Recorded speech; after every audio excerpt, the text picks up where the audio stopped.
Olá a todos e todas, sejam bem-vindos a mais essa aula de lógica aplicada. Nessa aula, começaremos o estudo do chamado cálculo de predicados. Falaremos um pouquinho sobre a insuficiência do cálculo proposicional, tá? E vamos fazer a distinção, né? Vamos fazer a classificação da lógica que é analítica, fazer a distinção entre a lógica analítica e a lógica dialética, tá? Então, vamos à nossa aula. Bom, mas o que é o cálculo de predicado? O que vem a ser o cálculo? O que vem a ser um predicado? Tá? Perdão. Isso tudo vai ser tratado na aula de hoje, né? E vamos falar um pouquinho sobre a insuficiência do cálculo proposicional. Bom, em lógica, Aristóteles desenvolveu as regras que a gente viu, começou a que para estabelecer um raciocínio encadeado, né? Então, em lógica, Aristóteles desenvolveu as regras para estabelecer um raciocínio encadeado que, se respeitado, nunca produziria conclusões falsas.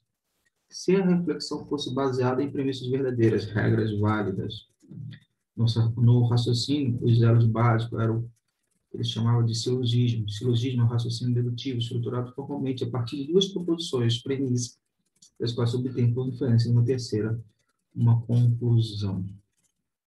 Tá? Então, a gente viu em aulas anteriores, a gente falou das chamadas regras e inferências, que são números que a gente viu. Ao total eram 13 regras de inferência. Tá? E a partir delas a gente poderia deduzir outras regras, tá? Então, a partir delas a gente poderia deduzir, verificar a validade de uma determinada proposição. Tá? Então, tinha o quê? Tinha as regras clássicas, modo Cones, silogismo hipotético, silogismo disjuntivo, dilema construtivo, dilema destrutivo, entre outros. Tá? E a partir partindo de premissas verdadeiras, podemos extrair conclusões, tá? Tudo bem? Tá? Então, vejamos aqui. Aqui um exemplo mais famoso, né? Todos os humanos são mortais. Todos os gregos são humanos. Todos os gregos são mortais. Tá? E aí, nesse exemplo, você tem a palavra todos. Todos. Então, como é que a gente pode verificar a validade desse tipo de proposição? Como saber se o problema é verdadeiro ou falso? Esse é o questionamento que a lógica vai fazer. Tá? Então, é aí que vai envolver o início do cálculo de predicados. Tranquilo? Bom, iniciamos, né? Vamos reparar uma coisa importante, né? Que a ciência, né? A ciência é o resultado da construção de um sistema de raciocínio mais complexo, tá certo? Aristóteles distinguiu entre a analítica e a dialética. Para ele, a dialética apenas verifica as opiniões quanto à sua consistência lógica. Vamos ser claros, ele verifica as suas opiniões, verifica as opiniões quanto à sua consistência lógica. Por exemplo, em um tribunal, o promotor e o advogado de defesa vão fazer uma argumentação cada, que vai valer, né? A argumentação, a maneira de argumentar vai influenciar na decisão de hoje, tá? Ou do júri. Tá?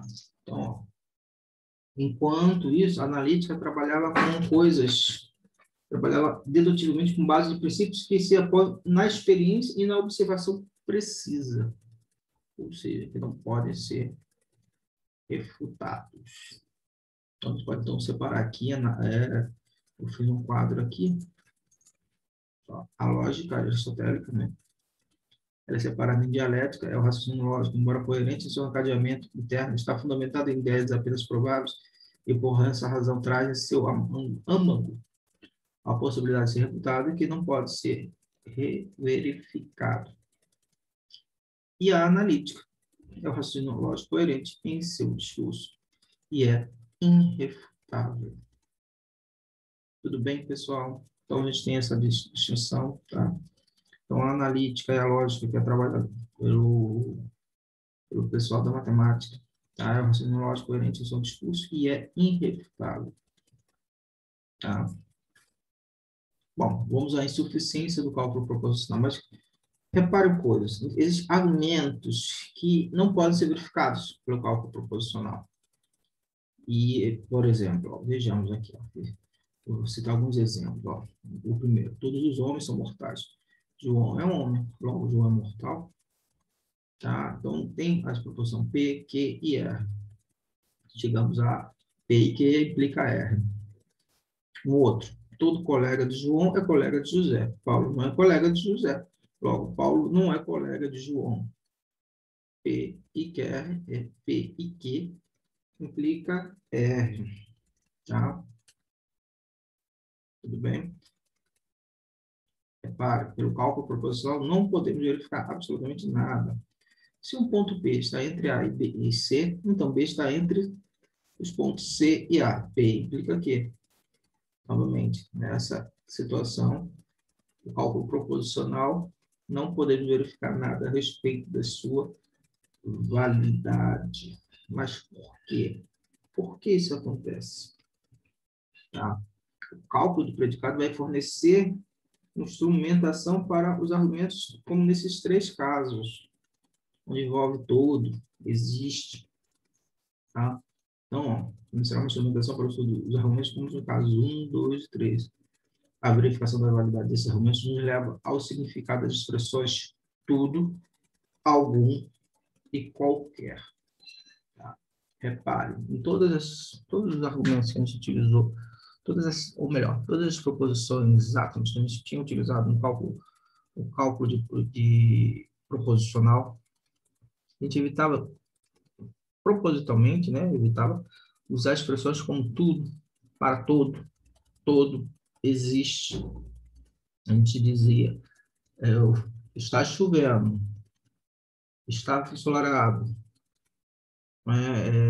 João é estudioso, entendeu? Mas não se o professor sorrir, então vou estudar. Mas assim, não usava a expressão todo, não usava a expressão existe, tá? Aí que vai vir o que a gente vai chamar de predicado. Então, primeiro, antes de a gente entender isso, primeira coisa, vamos entender que, por não contemplar situações como essas, como para tudo existe, o campo proposicional é, portanto, insuficiente, tá? Para as necessidades, por exemplo, da matemática. Tá? Então, esse que é o ponto. Tá? Então, a gente precisa incluir, ampliar esse leque, tá? Ampliar essa teoria. Incluir o que a gente vai chamar de predicado. Tá? Então, termos e predicado. Tá? Se X é reitor, então X administra a UFRRJ. Fazendo X igual a João, então, se João é reitor, então João administra a UFRRJ. Um outro exemplo aqui. Ó. Se X assina contrato com Y, então Z é prejudicado. Fazendo X igual a João, Y igual a Pedro e Z igual a José. Se João assina contrato com Pedro, então José é prejudicado. Vamos ver que agora a gente está envolvendo essas variáveis X, Y. A gente vai precisar entender o papel dessas variáveis dentro da lógica. Tá? Esse vai ser o assunto importante. Tudo bem? Então, vejamos. Ó. Nas expressões acima, aparecem as letras X, Y e Z.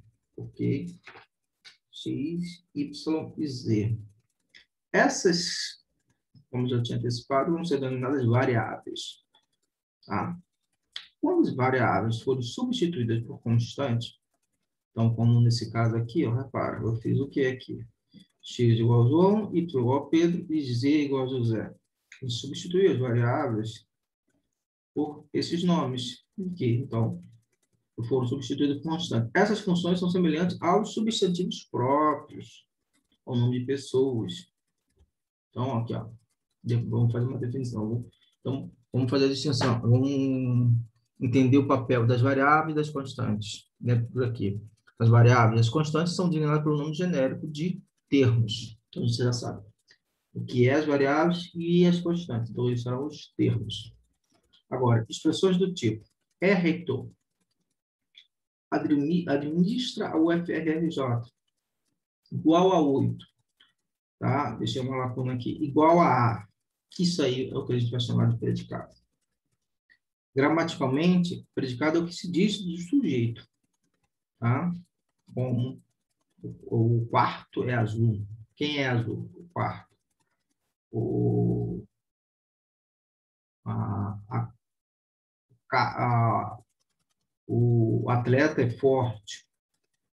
Quem é forte? O atleta. Tá? As frases com variáveis vão ser chamadas sentenças abertas. Então, quando a gente tem uma expressão como essa aqui do exemplo anterior, vejamos aqui o exemplo anterior, ó. Se X assina contrato com Y, então Z é prejudicado. Isso aí vai ser uma sentença aberta, tá? Ok? Tá? Vão ser chamadas sentenças abertas.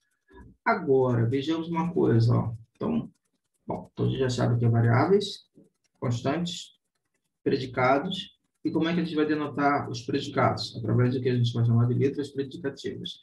Só para a gente entender isso aqui. Então, as letras minúsculas, assim, T, U, X, Y, Z, X1, essas a gente vai chamar de variáveis.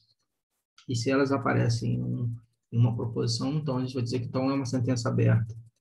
Quando a gente substitui as variáveis por constantes, x igual a A, x igual a João, tá?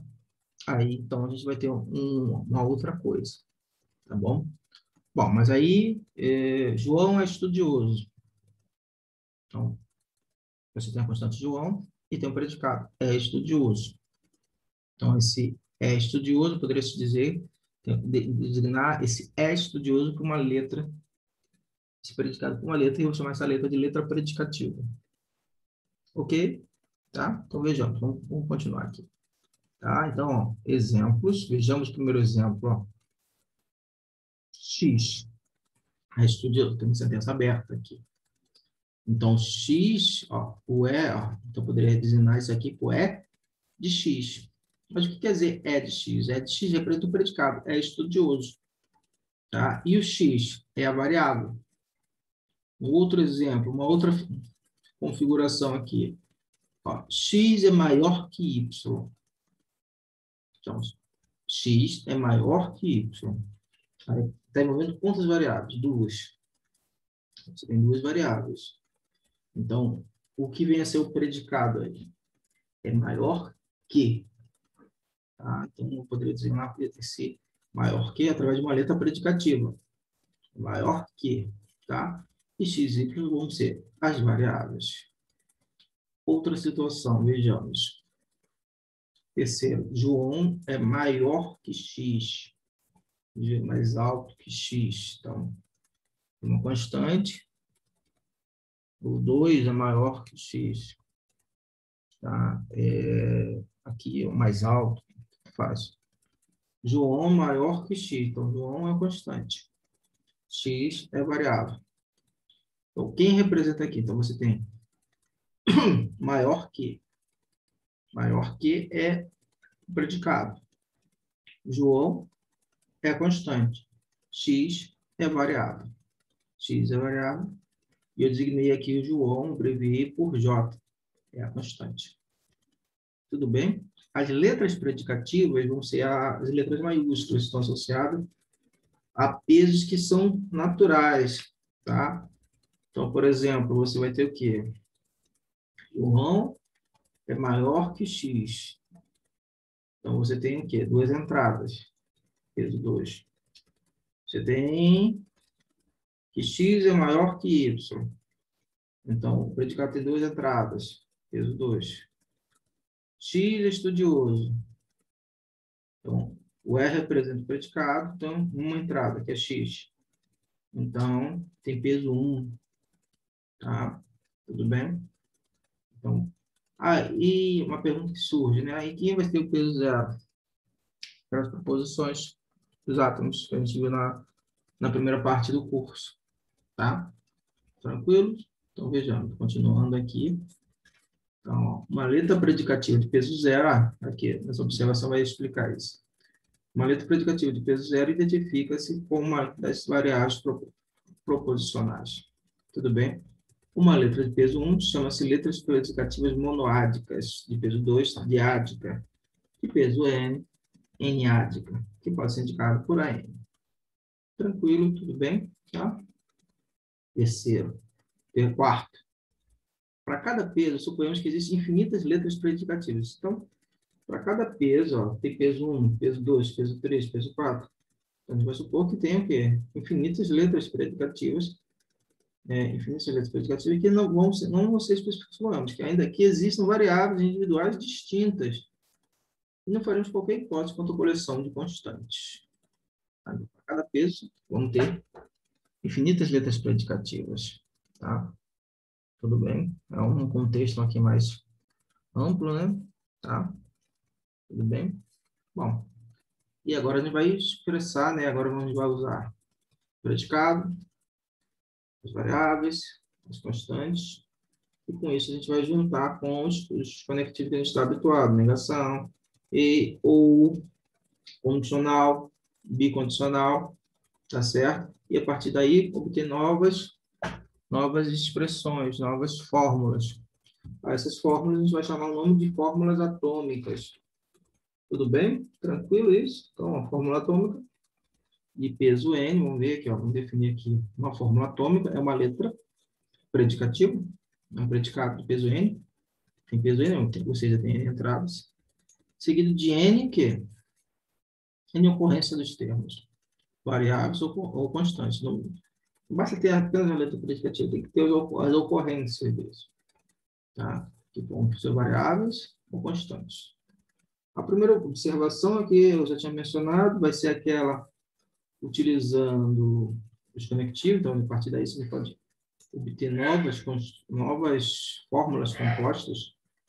Então, vou assim aqui, tá?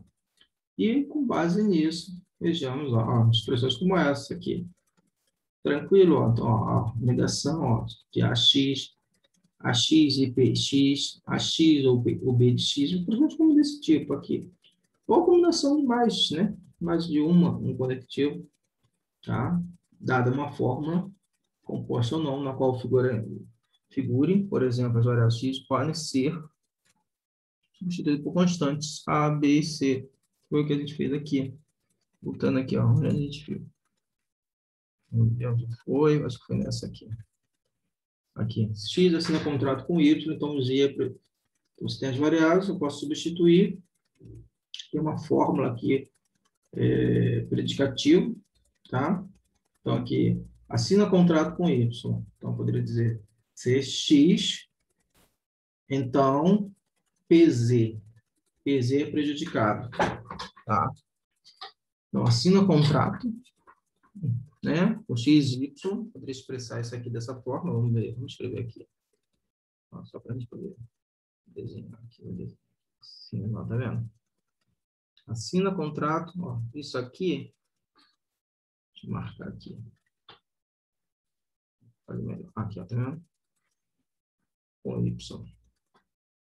Aqui poderia ser o quê? CX. Uma letra predicativa, né? Vamos colocar assim. A, X, Y. Implica, aqui, um outro predicado. É prejudicado. Então, isso aqui, eu poderia dizer, então, que é P de Z. Então, isso aqui eu poderia escrever P de Z. Então, você tem um predicado aqui, diático e monoático. E aqui, isso aqui vai dar uma fórmula atômica, tá?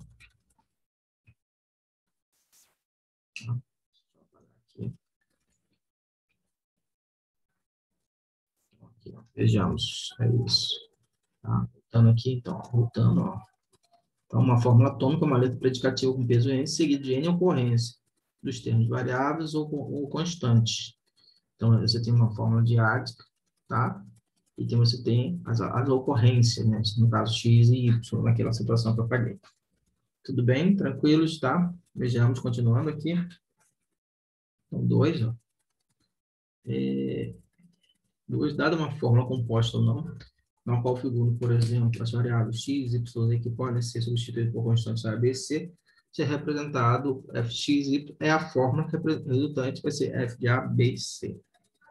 Tudo bem? Tá? Então, eu poderia escrever aquela expressão toda. Se x é presidente, então x governa durante 5 anos. Então, P de x implica G de x. P de x representa x é presidente. G de x representa o quê? X governa 5 anos. Então, aqui, ó, olha a expressão como é que fica, tá? X estuda ou vai ao cinema, é de X, tá?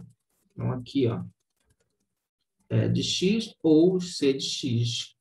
É de X representa X estuda e C de X vai ao cinema, tá? Então, é nessa expressão aqui. Tranquilo isso, pessoal? Tudo bem? Ó, outros exemplos que não estão listados aqui, por exemplo. Como é que a gente escreve simbolicamente assim? João, amigo de Pedro. É amigo de. É amigo de. Então, seria o predicado. Vamos chamar de A. João, vou designar por J e Pedro por P. Então, ficaria, como é que seria essa expressão? JP. AJP. A maiúsculo, chega de JP minúsculo. João, amigo de Pedro. E José, amigo de Carlos. Então, esse é amigo, seria um predicado. Então, seria AJP, A maiúsculo JP, e AJC, tá? Então, não sei como está transformando simbolicamente, né? Para uma outra situação, assim, obter as frases, ó. A letra predicativa é bom. Então, o predicado seria é bom. E X, tá? Então, AX seria o quê? X é bom. O outro, A é bom e Y seria o quê? AY. Y é bom, tá? Uma outra situação. G, X, Y. G seria gostar de. Gostar de. Então, X gosta de Y. Também é uma situação, tá? Que envolve o que a gente vai chamar de predicado. Tudo bem, pessoal? Então, nessa aula aqui eu vou dedicar a gente fazer essa introdução ao cálculo de predicados, tá? E falar um pouquinho da insuficiência, e falar da insuficiência do cálculo proposicional e apresentar essas linhas, né, de ação entre a separação de dialética e analítica. Tá bom, pessoal? Então, obrigado, tá? A gente vai continuar na próxima aula, tá? Tchau, tchau.